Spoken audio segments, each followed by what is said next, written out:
한국경제TV 생생한 실전 투자 정보 와우퀴.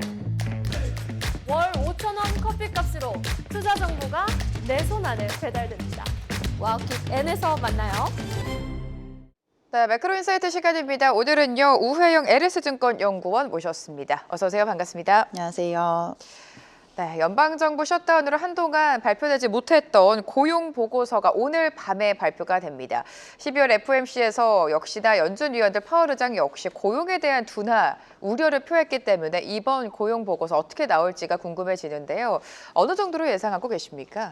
네, 시장의 예상부터 말씀을 드리면 실업률 4.4%로 전망이 네. 되고 있고 비노 고용자 수는 전월 대비해서 4만 명 정도 증가할 것으로 예상이 되고 있습니다.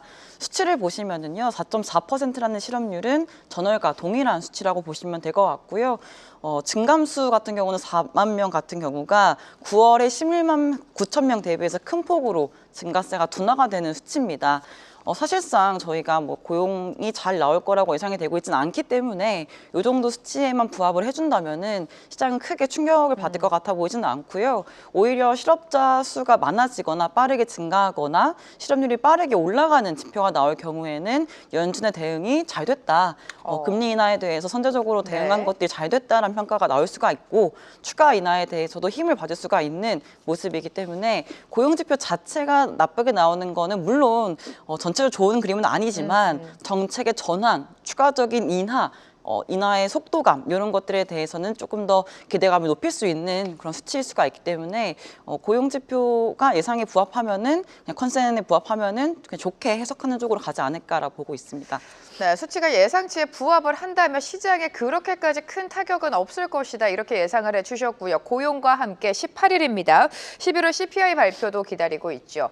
FOMC 지금 수정 경제 전망을 보면 내년 물가 지수가 좀 하향 조정되지 않았습니까? 이번 물가 지표도 좀 양호하게 흘러갈까요?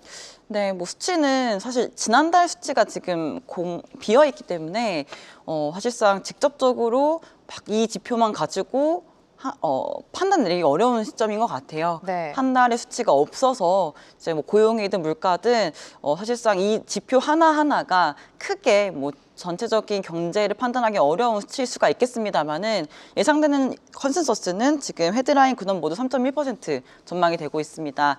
이 수치는 전월 수치 대비해가지고 조금씩 올라가는 3% 대비해서 조금씩 올라가는 수치고요.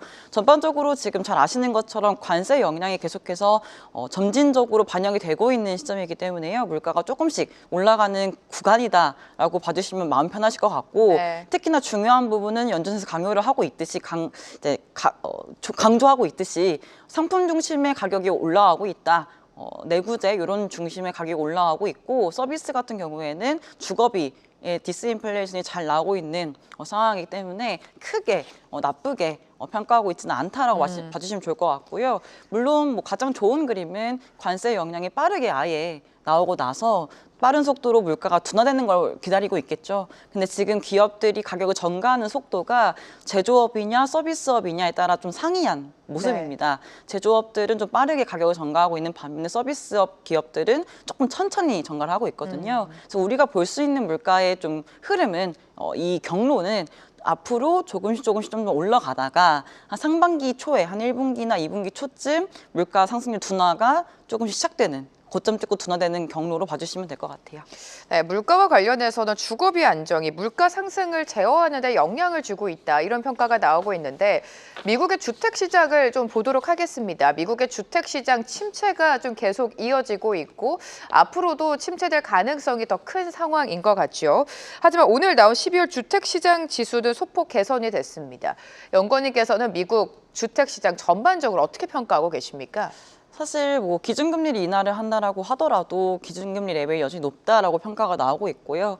더욱이 대출금리 이런 것들은 한국하고 비슷하게 조금 느리게 떨어지는 경향이 있지 않습니까? 그래서 미국도 주택시장 전반적인 분위기는 사실은 좋은 상황은 아니라고 평가가 내려지고 있고요.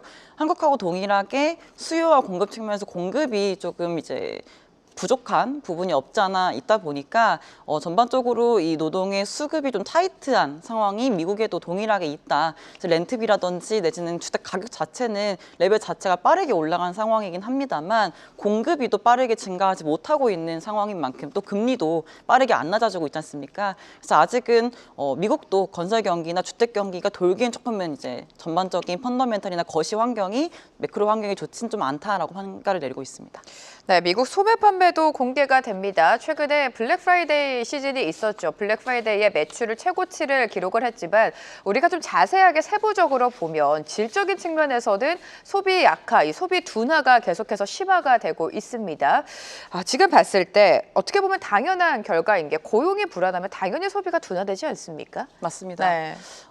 쉽게 생각하시면 저희가 이제 다 근로자다 보니까 그럼요. 임금을 많이 받고 더 높은 임금을 받을수록 조금 더 소비를 하려는 여력이 세지겠죠. 그럼 소비도 많이 되고 기업들이 돈을 많이 벌고 또 한 번 기업들이 임금을 인상을 해주고 또 근로자들은 임금을 또 많이 받으면 소비를 하고 이렇기 때문에 고용이 망가지는 순간 소비가 시차를 두고 둔화가 될 수밖에 없다라고 봐주시면 좋을 것 같은데 현재 이제 미국도 소비 지표가 잘 나오고 있다, 예상보다 좋다라고 평가가 내려지고 있습니다만 여러분께서 중요하게 자세하게 보실 만한 부분들은 과연 중산층 내지는 저소득층까지 소비를 잘 하고 있는가를 보셔야 될 것 같아요. 베이지북 저희가 중요하게 보는 지표 중에 하나입니다. 네. 연준이 FOMC 전에 이제 전 지역에 대해서 어떤 상황이고 뭐 소비, 노동, 물가 전반적인 경제 상황이 어떠한가를 보는 책자거든요. 네. 근데 이 책자에서 지금 나오고 있는 얘기가 좀 K자형 경제 가 언급이 되고 있습니다. K자형이라고 한다면은 양극화가 심해지고 있다는 거죠. 고소득층, 자산층들은 소비를 그래도 좀 여유 있게 하는 반면에 저소득층, 자산이 좀 없는 어려운 계층들은 저렴한 것들, 프로모션이 없으면은 구매를 하지 않는 그런 그림들이 나오고 있습니다. 10월 베이지북에서도 그렇고요. 11월 베이지북에서도 이러한 양극화에 대한 얘기들이 언급이 되고 있습니다. 이 얘기인 즉슨 전체 총 어그리게이트가 된 소비 지표는 잘 나오고 있다라고 하더라도 세부적인 그 저소득층, 고소득층 구분해 보면은 좀 저소득층일수록 소비를 좀 어렵게 지금 좀 하고 있다. 필수품도 조금 이렇게 지출하기 어려워하고 있다. 이렇게 네. 해석하시면 될 것 같아요. 그래서 물론 소매 판매가 이번에 발표가 되는 지표들이 MOM 전월 대비해서 0.1% 정도 증가를 할 거로 지금 예상이 되고 있습니다만 중요한 거는 과연 증가하면서 전월 대비해서 움직일지 아니면은 고소득층 역시도 조금씩 소비를 줄여나가는 그림들이 나올 것인지 이 얘기는 즉슨 전월 대비 마이너스가 나올 것인지 이걸 확인을 좀 해주셔야 될 것 같아요. 자, 이렇게 고용도 그렇고 소비도 위축을 하고 있는데 내년도 미국 경제 성장률은 계속해서 상향 조정되고 있습니다. 최근에 나왔던 GDP 나우 3분기 최종 추정치 역시 0.1%또 올려 잡았네요. 이 배경이 뭘까요? 사실 미국 경제를 네. 지금 설명을 하고 있는 거는 거의 AI 투자가 AI 중심의, 대체적으로 설명이 되고 있습니다. 이런 경제학자 같은 경우에도 한 90% 정도가 GDP에 이제 설명을 AI 투자가 하고 있다 이렇게 얘기를 하고 있거든요. 그러니까 지금 잘 아시는 것처럼 메타라든지 내지는 뭐 구글, 알파벳 내지는 뭐 우리가 알고 있는 마이크로소프트 전반적인 그 AI 반도체 수요가 강한 그런 기업들이 데이터 센터를 짓기 위해서 돈을 굉장히 많이 투자를 하고 있는 모습이 나타나고 있지 않습니까? 그리고 심지어 시장에서도 회사세를 발행을 한다든지 사모펀드를 이용한다든지 차입을 또 일으키고 있습니다. 이 차입을 일으킨 돈으로 내년도에 또 투자를 하겠죠. 그러니까 아직까지는 이 AI 투자, 데이터 센터 투자가 이루어지는 구간이기 때문에 미국 경제 지표, 미국 GDP 지표가 그래도 양호하게 버티고 있는 것이 아닌가라고 말씀을 드리고 있고요. 추가적으로는 아까 말씀드렸던 총 어그리게이트된 소비 자체는 고소득층이 주도를 하고 있습니다만 지표 자체는 예상보다 견조하게 예상보다 잘 나오고 있는 지금 구간이어서 순위를 매겨보자면 가장 높은 랭킹을 차지하고 있는 부분은 AI 투자라고 보시면 될 것 같고 그 다음에 이제 소비 이렇게 구성이 되고 있다고 보시면 될 것 같아요. 네, 결국에 AI 산업에 대한 투자가 미국 경제 중심에 있다는 걸 확인시켜 주셨고요. 지금 점도표를 다시 한번 체크를 해보면 연준은 내년도에 한 차례 금리 인하를 예고하고 있고 사실상 시장에서 기대하는 거는 2회가 되겠죠. 자, 이렇게 연준이 내년에 시장 기대만큼 금리를 내리지 않을 것이다라는 가능성이 커지고 있는 가운데 그렇게 된다면 시장에 주는 영향 어디까지 있다고 보십니까? 얼마만큼의 통화 정책 방향이 뚜렷하다고 보세요? 일단은 시장이 조금은 과하게 항상 기대를 하고 움직이곤 있다. 있죠. 네. 근데 저는 뭐 합리적인 기대라고 말씀을 드리곤 있습니다. 현재 연준의 기준금리 3.75% 기록을 하고 있는데요. 지금 기준금리가 어디까지 인하가 될까라고 지금 시장의 예상을 보면은 3.25 정도 예상이 되고 있습니다. 수치를 지금 그림 보시면 아시겠지만 이번 달에 인하를 했고 내년도에 한 차례 인하, 후년에 한 차례 추가적인 인하 3.25까지 내린다라는 게 또 점도표에서 얘기하고 있는 수치입니다. 그러니까 시장은 레벨 자체에 대해서 과하게 보고 있는 것은 아니고요. 시점을 조금 더 앞당겨 있다라고 봐주시면 될 것 같아요. 원래는 후년까지 봤을 때 3.25 가는 건데 시장은 내년도에 상반기 중이면은 인하가 마무리된다, 3.25까지 내려진다라고 보고 있는 겁니다. 저 역시도 이제 인하에 대한 속도나 시점은 비슷하게 보고 있어요. 연준이 기준금리 인하를 하고 있는 지금 상황이 뭐 경기가 크게 나빠서는 아니지 않습니까? 네. 물가가 낮아서도 아니지 않습니까? 물가가 올라가곤 있지만 결국에는 고용 시장이 빠른 속도는 아니지만은 둔화가 되고 있는 게 극명하게 나타나고 있고요. 기업들도 뭐 서베이를 해보거나 뭐 헤드라인을 보시더라도 기업들이 하이어링 프리즈예요. 그러니까 채용을 하지 않고 있습니다. 왜냐? 지금 경제가 어떻게 될지 모르고 불확실하기 때문에 섣불리 신규 채용을 하고 있지 않는 모습입니다. 그러니까 고용 지표로 나타날 수 있는 그림은 신규 고용이 빠르게 증가하진 않고 실업자가 조금씩 증가를 하면서 실업률이 올라가는 그림이죠. 연준이 달성을 해야 되는 건 두 가지 책무입니다. 물가 안정과 최대 고용. 물가 안정은 뭐 관세 영향이 제해진다라고 했을 때 이미 2%를 하회하고 있다는 분석이 내려지고 있기도 하고요.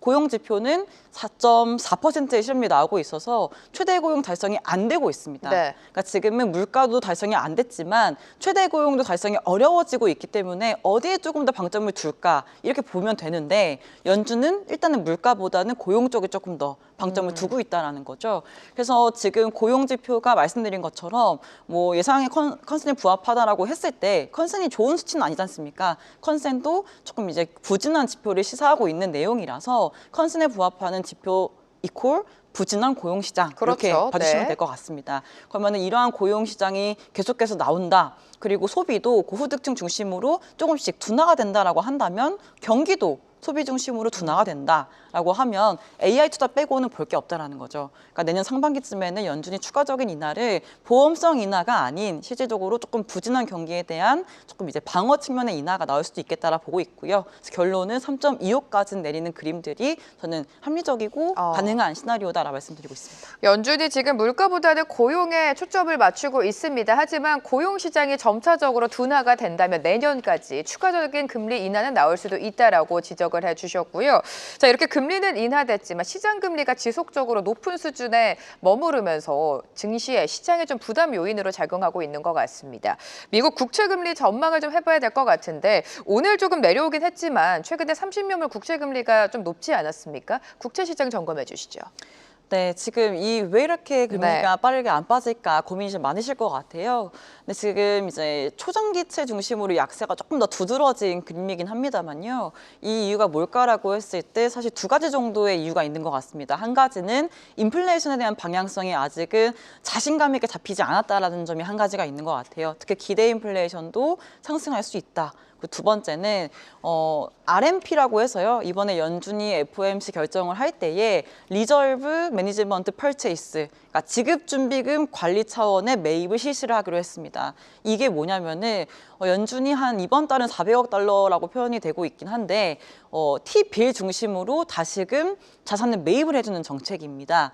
지급준비금이 분기 말마다 조금 이제 타이트한 부분이 없지 않아 있다 보니까 이걸 좀 조정을 하기 위해서 적정한 수준의 지급준비금을 관리하기 위해서 단기 재정증권에 매입을 해준 정책인데 우리가 주목하실 만한 부분들은 T빌만 매입하는 게 아니라 필요하다면 3년 미만, 잔존만기 3년 이하의 국채도 매입을 해주겠다라고 얘기를 하고 있습니다.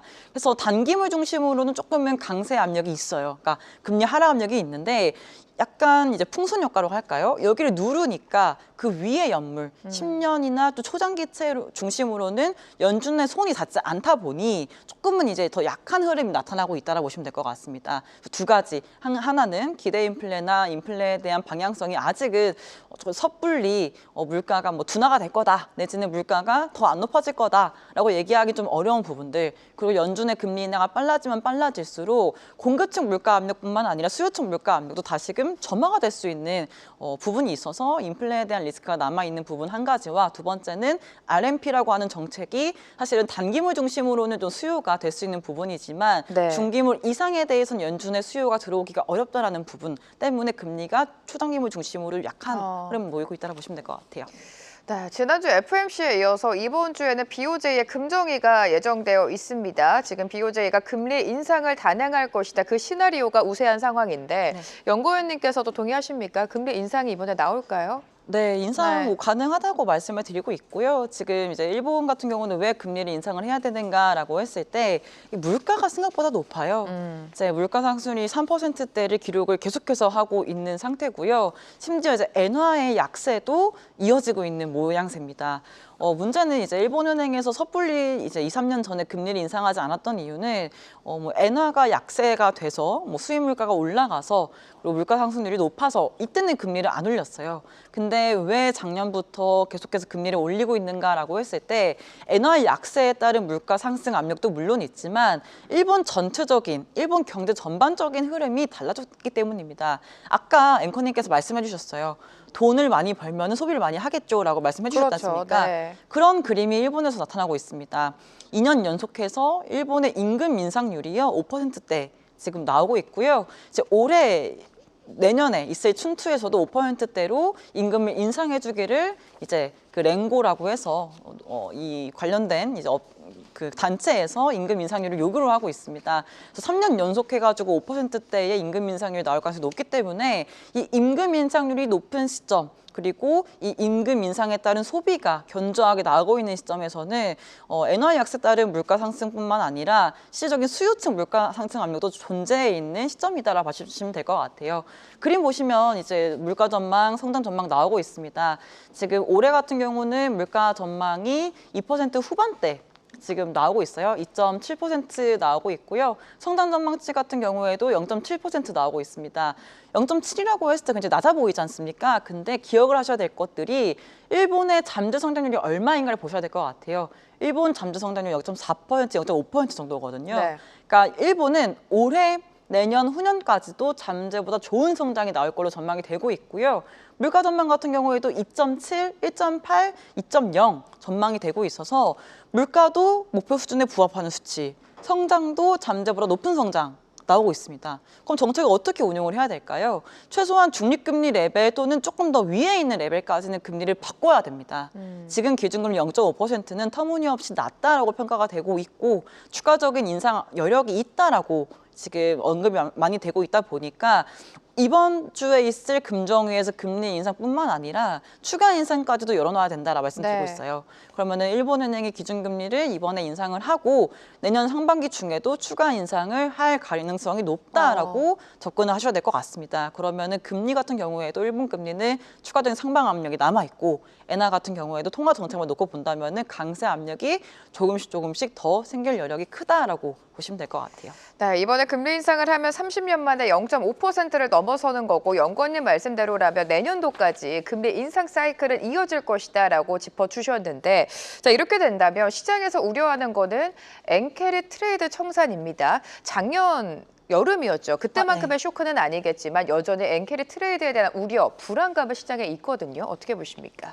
네, 그 작년 8월이었습니다. 8월인데. 네, 8월 초에 우리가 블랙 먼데이라는 시기가 있었었는데요. 이때 어떤 금융시장의 변화가 있었는가라고 제가 짧게 말씀을 드리면요. 7월 말에 갑자기 일본은행이 금리를 깜짝 인상을 했습니다. 아무런 시그널 없이 기준금리 그렇죠. 인상을 네. 단행을 했습니다. 이에 따라서 금리가 빠른 속도로 상승을 했고 엔화는 빠르게 강세가 됐죠. 반면에 미국에서는 어떤 일이 있었는가? 8월 초에 발표됐던 미국 고용 보고서가 쇼크가 발표가 됐어요. 실업률이 갑자기 올라갔고 비농업 고용자 수도 예상보다 적게 나왔습니다. 그러면서 미국 경기 침체에 대한 얘기가 갑자기 나왔던 시기였어요. 그러면은 달러 인덱스의 약세, 하락, 그리고 금리의 하락이 나타나면서 밀금리 차가 축소가 됐고 이제 달러엔 환율이 빠졌습니다. 하락했습니다. 그러면서 엔캐리 자금이 청산이 됐다라고 얘기가 많이 나왔죠. 근데 이제 궁극적으로 그 근본, 그 근저에 뭐가 있었을까라고 했을 때 시장이 왜 조정을 받았는가? 미국 경제에 대한 이 믿음이 좀 흔들렸기 때문이에요. 미국 경제가 괜찮을 것 같았는데 갑자기 침체 얘기가 나왔지 않습니까? 그러면서 갑자기 이제 안전자산에 대한 선호가 생겼던 거고, 그리고 이제 미국 경제에 대한 실망감이 생기면서 주식도 좀 빠진 부분이 있었겠죠. 근데 여기에 덧붙여져서 엔캐리 자금이 청산이 일부가 됐기 때문에 조정이 좀 더 있었다라고 저는 평가를 하고 네. 있습니다. 그러면은 이번엔 어떤 상황일까? 일본은행이 이례적인 만큼 이상하리만큼 지난달부터 계속 인상 시그널을 주고 있어요. 그러니까 작년 8월과 같은 상황은 아니라는 거죠. 시장에 내가 소통을 하고 있다는 겁니다. 인상에 대한 가능성을 넌지시 얘기를 해주고 있는 상황이고요. 미국 같은 경우에도 뭐 기준금리 인하를 일단 이번 달에 했고 추가 인하에 대해서도 지금 시장은 기대를 하고 있지 않습니까? 그래서 추가적인 방향성은 미국 금리의 하락, 뭐 달러의 약세는 이미 우리가 머릿속에 있는 상태예요. 그러니까 일본 금리나 일본 엔화가 어떻게 움직일까는 갑작스러운 이벤트가 아니라 이번 주에 인상을 하겠네라는 이 예상들이 이미 2, 3주 전부터 시장에 이제 만연해 있다는 거죠. 이미 시장이 지난주부터 좀 안 좋았던 잠깐 시점이 있었지 않습니까? 그게 이제 엔캐리 자금에 대한 리스크 때문이었는데, 그래서 저는 결론은 작년 8월과 같은 조정은 사실상 좀 어렵겠다라고 말씀을 드리고 있는 거고요. 작년 8월부터 지금까지 일본 금리를 한번 그려놓고 보시면요. 금리가 우상향을 했습니다. 이 말인 즉슨 엔캐리 자금이 이미 있는 건 어쩔 수 없지만 추가적으로 늘어나진 않았을 거다. 금리가 올라왔기 때문에 더 이상 이제 엔화를 빌려서 투자를 하는 게 그리 싼진 않았다라고 말씀을 드리고 싶어요. 그러면 이미 있는 이제 물량에 대해서는 뭐 언급할 수는 없지만 추가적인 물량이 더해지지는 않았겠다. 네. 그래서 결론은 아까 말씀드린 것처럼 좀 너무 기우였지 않았을까라고 말씀드리고 있어요. 자, 작년 8월만큼의 쇼크는 없을 것이다라고 말씀을 해주셨고요. 최근 엔화와 원화의 상관관계가 굉장히 커지고 있는 양상입니다. 금정위에서 금리 인상을 단행하게 된다면 원화에도 강세 요인이 좀 될까요? 어떻게 보십니까? 네, 엔화는 중기축 통화입니다. 달러 인덱스를 구성하는 한 가지 통화로서 엔화가 강세로 움직이게 되면 달러 인덱스가 떨어지는 효과가 되겠죠. 그러니까 이제 엔화가 강세가 됐을 때 달러 인덱스의 하락, 그리고 달러 원 환율의 하락으로 이어질 수가 있다 보니까 뭐 상관관계가 높다라고 하긴 합니다. 그리고 엔화, 위안화, 원화는 또 동아시아 통화여가지고 좀 프록시 통화로서 서로 영향을 주거든요. 그래서 엔화 강세는 사실 이제 달러 원 환율로 봤을 때는 엔화 강세를 가주는 게 저는 도움이 될 거라고 말씀드리고 있고요. 다만 또 원화 환율은 또 다른 얘기지 않습니까? 그래서 달러 원 환율은 엔화 강세가 이제 유리하다. 엔화가 강세가 되면은 유리하지만 또 원엔 일본 여행 많이 가시기 때문에 원엔 환율은 조금 더 이제 올라갈 수 있는 여력이 있다라고 봐주시면 될 것 같아요. 네, 끝으로 그럼 연말 연초 자산 시장, 주식 시장은 어떻게 전망하시고 투자자 입장에서 자산 배분 전략 어떻게 끌고 가면 좋을까요? 물론 뭐 제가 뭐 주식 전문가라고 하기는 어렵긴 합니다만, 네, 어찌됐든 간에 산타랠리라는 얘기가 있지 않습니까? 네. 산타랠리라는 얘기가 뭐 매년 연말에 있었고요. 그리고 이러한 심리가 계속해서 이제 나타나는 한 연말까지 저는 좀 이제 좋게 그래도 증시에 대한 전망을 하고 있습니다. 그리고 지금 주식을 사지 않으면 뭘 살까라고 했을 때 살 게 사실은 보이지는 않아요. 채권도 금리가 뭐 떨어진다라고 하긴 했지만 이제 인하나 내지는 경제 지표가 조금씩 나쁘게 나와야 금리가 빠질 수가 있는 부분인데 아직은 크게 그렇게 나타나기 어려운 지표가 나오고 있지 않습니까? 금과 은은요? 금 같은 경우에도 좀 이제 저는 물론 상방이 있다라고 생각을 하고 있어요. 근데 이제 금도 저는 뭐 단기적으로는 아니고 중장기적으로는 조금씩 이렇게 매입해 나가는 거는 좋다고 생각을 합니다. 다만 말씀드렸던 것처럼 이제 금은 사실상 좀 뭐랄까요? 주식하고 금하고 봤을 때 좀 더 상방이 열려 있다라고 말씀을 드리고 싶은 부분은 금보단 지금은 좀 주식 쪽에 조금 더 있다라고 예상을 하고 있습니다. 그래서 금도 물론 전 매력적이라고 하지만 연말까지 놓고 봤을 때는 산타랠리라는 얘기가 있을 정도로 매년 이제 이벤트가 있는 거지 않습니까? 그래서 연말까지는 좀 증시 중심으로 가셨다가 금은 계속해서 매입을 해 나가는 쪽으로 가시면 좋을 것 같아요. 금은 중장기적인 관점이고 연말까지는 시장에 대한 기대감이 더 높다라고 평가를 해주셨습니다. 우혜영 LS증권 연구원과 오늘 이 시간 함께했습니다. 고맙습니다. 감사합니다. 계속해서 다양한 경제 이슈를 알고 싶다면 구독과 좋아요, 알림 설정 부탁드립니다. AI 캐스터 권미정이었습니다.